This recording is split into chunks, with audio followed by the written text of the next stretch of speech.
Since, as you say, a lot of the old school stuff is just lost to history or it's just memories in people's mind, I thought at the end a cool angle would be, give me a player or a couple if you want. Who's some players back in the day that Midway always thought were underrated? Like, these guys were good, but they never got their shine, or they never got like the true credit of how good they were. Is there a couple that come to mind? Oh, man. You're really asking me to dive deep. So I think if we start thinking about like players who were on teams, nobody's like jumping out to my mind at the moment, which is kind of, I should have come more prepped on this answer. Is it, I can't caught you off guard. No. I feel like I'm doing injustice to a lot of people because there's a lot of names that I could jump on. A player, it's going to sound really weird because he's not really underrated, but he kind of just took a different career. Have you watched the World Cup? Yeah.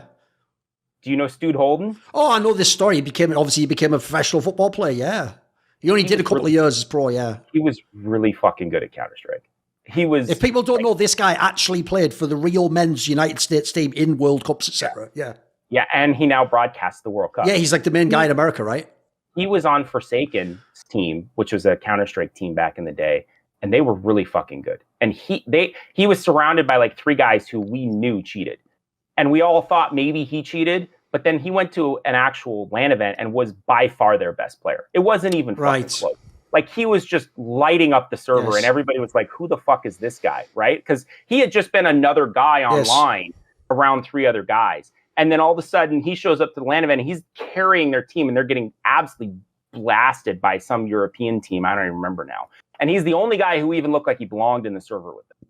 And yeah, I mean, that one jumps in mind because that's a good show. Here's the thing. He's not as well remembered as you believe. Like, I've pointed that out as a piece of trivia when he was famous in football. If people don't know, if you watch the American broadcast, literally him and fucking Steve Nash are like the 1-2 duo. Like, Steve Nash from the NBA, like, it's great. It's one of those ones where he really is someone who just got out of esports and just went higher, just went further. Yeah, I imagine during his esports time, he was also doing soccer. You know, like, of course, on the side. He's probably playing soccer like 24/7, but like, his ability in esports was insane. Like, he was really fucking good. So yeah, I mean, that's a good pull. That's a good pull. That's just a random one, but because the World Cup is like probably on as we're talking, like that just totally came to my mind. It's like, yeah, he was a really fucking good player, and he was really quite compelling.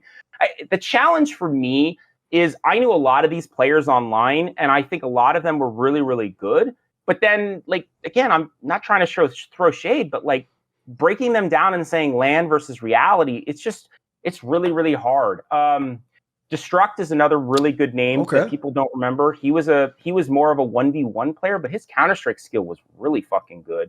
Yes. I'm trying to remember a lot of these guys from the East Coast were a lot better than people gave them credit for, and I'm trying to remember some of those names. Wombat was a really fucking good player. I don't know if you remember him from the Quake days. Yeah. He played in very early Counter-Strike, yeah.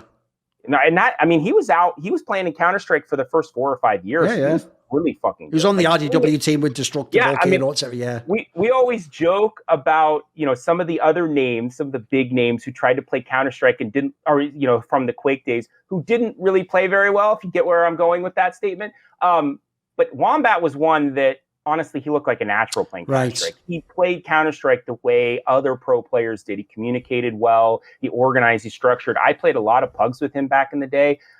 He was a good player. He was a really good player who was also capable of making that shift. And he was good in his own right in Quake, right? Like, he was great in Quake, also great in Counter-Strike. So another big pull for you there as well. See more cool, funny, interesting clips based on topics from my content? Well, subscribe to this channel then, or, be a pleb and don't.